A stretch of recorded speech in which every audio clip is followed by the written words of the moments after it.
Hello friends, welcome to your channel daily ज्ञान।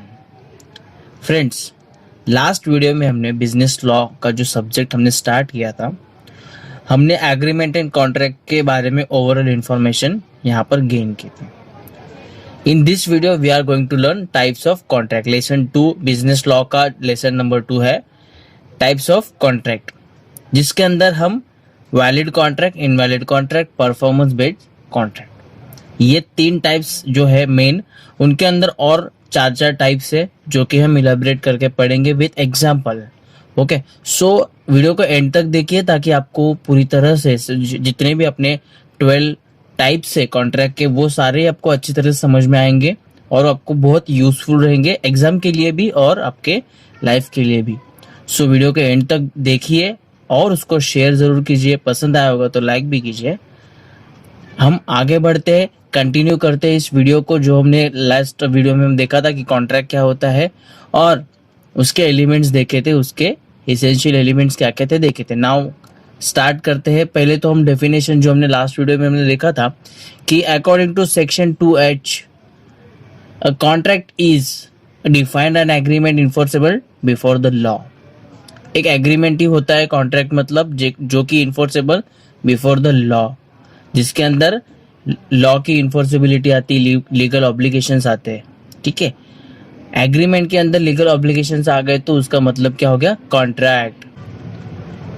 यहाँ पर हम देख भी सकते हैं कि एक लाइन लिखी है जैसे कि all contracts are all agreements are contract but all contracts are not agreements. तो जिस एग्रीमेंट के अंदर लीगल ऑब्लिगेशंस आते हैं उसको हम कॉन्ट्रैक्ट बोलते हैं, और उसको किस तरह से आगे डिफाइन किया है, उसके टाइप्स किस तरह से डिफाइन किए हैं, वो हम आगे चलकर देख रहे हैं। पर टाइप्स ऑफ कॉन्ट्रैक्ट के अंदर हम देखेंगे तो उसके वैलिड कॉन्ट्रैक्ट है, इनवैलिड कॉन्ट्रैक्ट है और परफॉर्मेंस बेस्ड कॉन्ट्रैक्ट है। और उसके अंदर उसके सब टाइप्स है जैसे कि absolute contract, contingent contract, express contract, implied contract, और हर एक में 4 टाइप से, अलग अलग टाइप से उसके हम एक्सप्लेनेशन आके देखेंगे।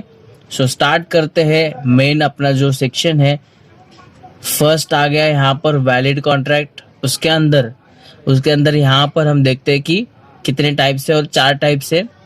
उसमें से यहाँ पर क्या लिखा है, valid contract if all conditions are fulfilled is called valid contract. एक वैलिड कॉन्ट्रैक्ट का शॉर्ट में यहाँ पर एक्सप्लेनेशन लिखा है कि कंडीशन फुलफिल होती है, उसको क्या बोलते हैं, वैलिड कॉन्ट्रैक्ट। अब यहाँ पर है absolute contract. Absolute contract means what, a contract in which is not dependent on fulfilment any condition. कोई कंडीशन फुलफिल होने के ऊपर ये कॉन्ट्रैक्ट डिपेंड नहीं होता। ठीक है, एब्सोल्यूट कॉन्ट्रैक्ट, एग्जैक्ट कॉन्ट्रैक्ट। जैसे कि वैलिड कॉन्ट्रैक्ट को हमने देखा कि सारी कंडीशंस फुलफिल होती है तो उसको वैलिड कॉन्ट्रैक्ट होता है। लेकिन ये क्या है, एब्सोल्यूट क्या है, ये तो वैलिड तो है, ठीक है, ये वैलिड तो है, उसने सारी कंडीशन फुलफिल की है, लेकिन ये डिपेंडेंट नहीं है किसी कंडीशन के ऊपर। एक्सप्रेस कॉन्ट्रैक्ट, एक्सप्रेस कॉन्ट्रैक्ट में हम अगर देखेंगे, when contracts are either in writing or in oral. कोई भी चीज, कोई भी कॉन्ट्रैक्ट राइटिंग में है, ओरल है, तो उसको हम क्या बोलेंगे, express contract. Means somebody has expressed their propose. For example, अगर हम इसका एग्जाम्पल देखने जाएंगे तो किसी पर्सन ए और पर्सन 2 के बीच में कॉन्ट्रैक्ट हो रहा है, तो पर्सन ए ने एक्सप्रेस किया बी को कि मैं मेरी वॉच 1000 रुपीज में आपको दे दूंगा, और बी ने भी एग्री कर दिया। तो यहाँ पर क्या है, ओरली कॉन्ट्रैक्ट हो गया दोनों के बीच में। यहाँ पर किसी ने ओरली उसको बताया कि हाँ ये वॉच इतने में हम देंगे, ये एक छोटा सा कॉन्ट्रैक्ट हो गया उन दोनों के बीच में, एक्सप्रेस किया। या फिर राइटिंग में भी लिख सकते हैं, किसी पेज के ऊपर, किसी पेपर के ऊपर राइटिंग में भी यहाँ पर लिख के दिया कि ये चीज़ आगे चलकर हम इस मुताबिक करेंगे। या फिर आपका जो ये घर है वो मैं 5 लाख रुपीज़ में परचेस कर रहा हूँ, या फिर ये घर में 5 लाख रुपीज में बेच रहा हूँ, तो दोनों के बीच में कॉन्ट्रैक्ट हो गया।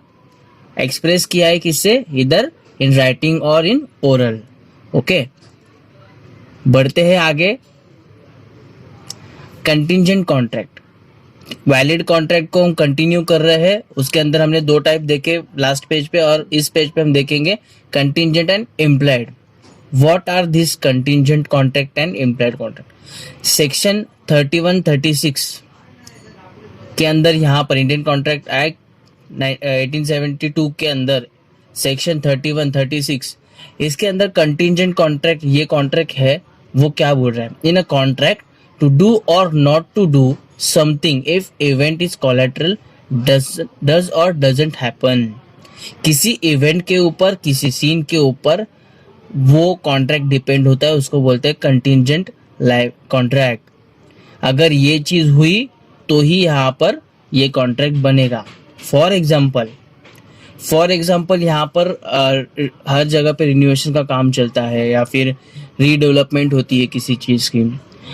अगर कोई एरिया है वहां से मेट्रो जाने वाली है, तो जो डेवलपर्स होते हैं और जो लोग होते हैं रहने वाले, उनके बीच में अगर कॉन्ट्रैक्ट इस तरह से हुआ, अगर यहाँ से मेट्रो गई तो यहाँ के रहने वाले लोगों को फ्लैट मिलेगा, या फिर उन्होंने अगर कोई some amount, for example 1 crore, in यहाँ पर जो रह रहे हैं जिनके घर रीडेवलपमेंट के लिए जा रहे हैं उनको 1 करोड़ मिलेगा.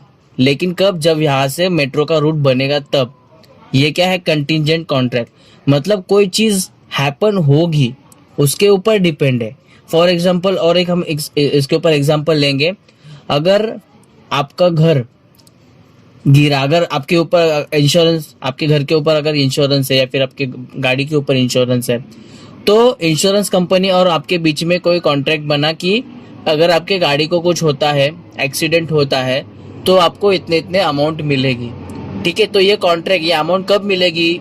जब आपकी गाड़ी के साथ कुछ होगा. ठीक है, तो इसको बोलते हैं contingent contract. Now implied and quasi contract. It means a contract which lacks one or more of the essential of a contract. अभी यहाँ पर ये इम्प्लाइड और कॉसी है, दोनों अलग अलग एज अ अलग अलग टाइप भी बोल सकते हैं, लेकिन यहाँ पर क्या है, इनको हम सेम मीनिंग में लेते हैं. अभी इम्प्लाइड क्या है? इम्प्लाइड आप देख सकते हैं, यहाँ पर एक एग्जांपल हम ले लिया कि यहाँ पर एक हम है ना किसी व्हीकल, एक पब्लिक ट्रांसपोर्ट का एग्जांपल ले लेते हैं. कोई भी पब्लिक ट्रांसपोर्ट है. अभी यहाँ पर हम पब्लिक ट्रांसपोर्ट का यूज करते हैं. हम यहाँ पर जब हम ट्रैवल करते हैं तो जो ट्रांसपोर्टर है और हमारे बीच में क्या बनता है? कॉन्ट्रैक्ट बनता है. लेकिन वहां पर किसी ने कोई डिसाइड किया हुआ नहीं होता है. हमें कहीं पर जाना है तो ऑटोमेटिकली हम दोनों के बीच में कॉन्ट्रैक्ट बनेगा. हम टिकट बाय करेंगे, पर्टिकुलर प्लेस तक जाने वाली व्हीकल हम लेंगे. ठीक है, बस हो, ट्रेन हो, व्हाटएवर. तो हम उस बस में, उस ट्रेन में चढ़े. एग्जाम्पल बस का ही ले लेते हैं. बस में उस चढ़े तो बस का जो भी ड्राइवर होता है, कंडक्टर होता है, उनको हम क्या करते हैं? चार्जेस देते हैं, फेयर देते हैं. अगर हमें मुंबई से पुणे जाना है तो मुंबई से पुणे जाने वाली बस में हम चढ़ते हैं और बाय डिफॉल्ट हमें उसको पैसा देना होता है. वो इनवाइट नहीं करता, ड्राइवर इनवाइट नहीं करता कि आओ बैठो मेरी गाड़ी में, मैं यहाँ पर जा रहा हूँ, मैं पुणे जा रहा हूँ, आपसे इतना पैसा लूंगा, आप बैठोगे क्या? नहीं. किसी पैसेंजर को अगर कहीं पर जाना है तो ऑटोमेटिकली उस जगह पर जाने वाली उस बस में वो चढ़ेगा और वो उसका पैसेंजर जो भी उसका किराया होता है वो उसको देगा. तो उसको बोलते हैं इम्प्लाइड कॉन्ट्रैक्ट. और दूसरी तरफ कॉसी कॉन्ट्रैक्ट भी उसके सिमिलर ही होता है, लेकिन उसके अंदर लॉ आता है. अभी कॉसी कॉन्ट्रैक्ट के अंदर लॉ में बैठने वाली चीज है. बाय डिफॉल्ट आपको वो चीज करनी है क्योंकि लॉ बोल रहा है. ठीक है, लॉ के हिसाब से आपको वो चीज करनी है. आपको आपके मन में हो चाहे ना हो, लॉ अगर वहां पर है तो वो चीज आपको क्या करनी है? करनी ही पड़ती है बाय डिफॉल्ट. आप उसको अवॉइड नहीं कर सकते. फॉर एग्जाम्पल, आपको कुछ चीज मिली जो किसी और की है और वो चीज भी कोई लीगल चीज है. ठीक है, कोई भी लीगल चीज है जो आपको बाय डिफॉल्ट उस बंदे को देनी पड़ेगी, तो वो ऑटोमेटिकली आप उस लॉ में आ गए. ठीक है, वो आपके बीच में कॉन्ट्रैक्ट बन गया कि वो चीज आपको सामने वाले को देनी है. तो इस तरह से इम्प्लाइड एंड कॉसी होता है, जहां पर हम सोच के समझ के कुछ सोच के मतलब पहले से ही सोच के कुछ नहीं कर सकते. वो हमें चीज करनी पड़ती है लॉ के हिसाब से. वो कॉन्ट्रैक्ट के अंदर हमें आना पड़ता है. ठीक है, तो इस तरह से यहाँ पर ये कॉन्ट्रैक्ट के 4 टाइप्स जो थे हमने देखे. अब इनवैलिड कॉन्ट्रैक्ट क्या होते हैं हम देखते हैं. फर्स्ट है उसका वॉइड कॉन्ट्रैक्ट। अभी इनवैलिड कॉन्ट्रैक्ट मतलब क्या? Condition is not fulfilled in a contract if any one condition is not fulfilled. अब यहाँ पर आप देख सकते हो वॉइड कॉन्ट्रैक्ट, और उसके अंदर और भी दो टाइप से, इज वॉइड और बिकम्स वॉइड। अब यहाँ पर आप देख सकते हो वॉइड कॉन्ट्रैक्ट मतलब क्या? वॉइड मतलब क्या? कोई भी किसी के बीच में ऑब्स्टेकल आना, कोई भी चीज के अंदर ऑब्स्टेकल आना, रुकना, वो चीज रुकी है उसको क्या बोलते हैं? वॉइड है, उसमें रुका हुआ टाइम। अब N agreement which is not valid from the beginning is void, वो पहले से ही वॉइड है कॉन्ट्रैक्ट, उसको बोलते हैं इज वॉइड। और बिकम्स वॉइड मतलब कॉन्ट्रैक्ट में आने के बाद वो वॉइड हो गया। ठीक है, अब यहाँ पर एग्जांपल ले सकते हैं, ए और बी अगर पर्सन दो किसी कॉन्ट्रैक्ट में आते हैं, और उन कॉन्ट्रैक्ट में आने के बाद तुरंत पता चलता है, मतलब फॉर एग्जांपल ए ने प्रपोज रखा बी के सामने किसी कॉन्ट्रैक्ट में आने के लिए, लेकिन बी को पहले से ही मालूम है इसके अंदर कुछ इलीगलिटी है, लॉफुल ये कॉन्ट्रैक्ट है नहीं, तो पहले से ही मना करेगा, उसको बोलते हैं कि इज वॉइड कॉन्ट्रैक्ट। ये कॉन्ट्रैक्ट क्या है? वॉइड हो गया, इसको मना कर दिया, इसको रुका दिया। बिकम वॉइड मतलब कॉन्ट्रैक्ट में आने के बाद वॉइड होता है। तो कुछ चीजें होती है, an agreement which is valid in the beginning but due to some supervening impossibility the contract becomes void. अब यहाँ पर एक चीज ले लेते हैं कि किसी ने क्या किया, एक दो ए और बी के बीच में कॉन्ट्रैक्ट बना गाड़ी का। ए ने बी को गाड़ी बेचनी है, कोई कार है फॉर एग्जांपल, ए ने बी को क्या बेचनी है? कार बेचनी है। लेकिन क्या हो गया, दोनों के बीच में कॉन्ट्रैक्ट तो बन गया, लेकिन वो कार जो है वो ए से बी तक जाने तक, मतलब अभी तक वो पूरी तरह से कॉन्ट्रैक्ट कंप्लीट नहीं हुआ है, सिर्फ बात हुई है कॉन्ट्रैक्ट के बारे में, कॉन्ट्रैक्ट इन प्रोसेस। तब क्या हुआ, कॉन्ट्रैक्ट पूरा होने से पहले जो ए की जो कार है वो क्या हो गई, उसका एक्सीडेंट हो गया, और वो पूरी तरह से, मतलब पूरी तरह से डैमेज हो गई, उसको कोई भंगार में भी नहीं ले सकता। तो इस तरह से प्रॉब्लम हो गया। अब यहाँ पर ए ने बी को कार बेचनी थी, लेकिन कार का एक्सीडेंट होने के वजह से कार पूरी तरह से जल गई, या फिर वो पूरी तरह से टूट गई, या फिर कोई एनिमल अगर बेचते, इनका भी कॉन्ट्रैक्ट होता है ना, फॉर एग्जाम्पल कोई एक हम बकरी ले लो, ओके, गॉट। अगर ए ने बी को बकरी बेचनी है, गॉट, वो बेचने से पहले क्या हो गई, बकरी का डेथ हो गई, बकरी की डेथ हो गई, तो वो कॉन्ट्रैक्ट जो है वॉइड हो गया। तो इस तरह से यहाँ पर कॉन्ट्रैक्ट में आने के बाद कुछ सुपरवीनिंग इम्पॉसिबिलिटीज अगर हैपन होती है तो कॉन्ट्रैक्ट वॉइड हो जाता है। कॉन्ट्रैक्ट के बारे में बात तो हुई, लेकिन कॉन्ट्रैक्ट पूरा नहीं हो सका, कुछ उसके अंदर कुछ ऐसी चीज आ गई बीच में कि वो कॉन्ट्रैक्ट वॉइड हो गया। आगे चलकर देखते हैं हम वॉइडेबल कॉन्ट्रैक्ट, इलीगल कॉन्ट्रैक्ट और इन्फोर्सेबल कॉन्ट्रैक्ट। वॉइडेबल मतलब क्या? फिर से यहाँ पर वो चीज आ रही है कि ए और बी के बीच में कॉन्ट्रैक्ट हुआ है, contract is valid unless until avoided by इधर द पार्टी। कोई भी जो भी पार्टी है उन दोनों के बीच में कॉन्ट्रैक्ट हो गया है और कोई भी उसको वॉइड करेगा। वॉइडेबल मतलब वॉइड हो सकता है आगे चलकर, किसी ने किसी की कंडीशन नहीं मानी तो कॉन्ट्रैक्ट क्या हो सकता है, वॉइड हो सकता है। ओके, दो ए और बी दोनों क्या हो गए, कॉन्ट्रैक्ट में आ गए। कॉन्ट्रैक्ट में आने के बाद क्या हुआ, ए को अगर परचेस करना है लैंड बी से, या फिर बी को परचेस करना है ए से, व्हाटएवर। लेकिन क्या हो गया, जिसको लैंड परचेस करना है उसको लोन ही नहीं मिला, लैंड परचेस करने के लिए लोन ही नहीं मिला, तो वो क्या कर सकता है, बीच में कॉन्ट्रैक्ट को वॉइड कर सकता है कि मुझे लोन नहीं मिला, मेरे पास पैसा नहीं है आपको पूरी तरह से देने के लिए, so I am voiding this contract, I will not be able to make this contract. तो इस तरह से वॉइड हो गया। या फिर दूसरा एग्जांपल हम ये भी ले सकते हैं, अगर ए और बी के बीच में कॉन्ट्रैक्ट हो रहा है, ए को कुछ चीज बी को सेल करनी है, लेकिन बी को पता चलता है कि ये जो है इलीगल तरीके से मुझे सेल कर रहा है, तो क्या कर सकता है, वो कॉन्ट्रैक्ट वॉइड कर सकता है। ये प्रॉपर्टी के बारे में काफी सारी चीजें होती है ऐसी कि प्रॉपर्टी भी कभी फ्रॉड होती है, मतलब इंसान फ्रॉड होता है, प्रॉपर्टी फ्रॉडली सामने वाले को बेची जा सकती है। तो उस टाइम अगर फ्रॉड इंसान के बारे में परचेसर को अगर पता चला कि ये इंसान फ्रॉड है, फ्रॉडली ये प्रॉपर्टी हमें बेच रहा है, तो he can void the contract. Illegal contract, an agreement है फॉरबिडन बाय लॉ, जिसके अंदर इलीगल है, सारी चीजें इलीगल है, उस इलीगल के अंदर सारी चीजें आती है, स्मगलिंग, ठीक है, वाइन शॉप, इस तरह से इलीगल, मतलब जो लीगली जो भी चीजें नहीं है उसको क्या बोलेंगे, इलीगल। अब यहाँ पर एग्जांपल भी ये सूट होता है कि ए और बी दो पार्टी है, यहाँ पर दो पार्टी के बीच में ये कॉन्ट्रैक्ट होता है। ए बोलता है कि तू तेरा पैसा थोड़ा सा इन्वेस्ट कर मेरे साथ, हम एक बिजनेस करेंगे। बी ने मान लिया, लेकिन ए क्या बोल रहा है कि बिजनेस क्या है, कोई एक बियर का शॉप हम ओपन करेंगे, तो ये इलीगल है, ठीक है। या फिर कोई स्मगलिंग का बिजनेस करेंगे, तो इस तरह से ये इलीगल है। तो इलीगल कॉन्ट्रैक्ट यहाँ पर आ गया। यहाँ पर ये लॉ में नहीं बैठता है, ये चीज हमने नहीं करनी है, ये लॉ में नहीं बैठती है, तो ये इलीगल है। अनएन्फोर्सेबल contract, it is valid but due to some technical defect the contract becomes void. In case defect are removed the contract is unenforceable. Lack of registration, lack of signature. तो इस तरह से अब जैसे कि स्टैम्प पेपर होते हैं, notary होती है, सिग्नेचर होता है, मतलब ये सारी लीगल डॉक्यूमेंट्स के ऊपर सारी चीजें परफेक्टली आती है, तो क्या होता है, वो पूरी तरह से कॉन्ट्रैक्ट वैलिड समझा जाता है।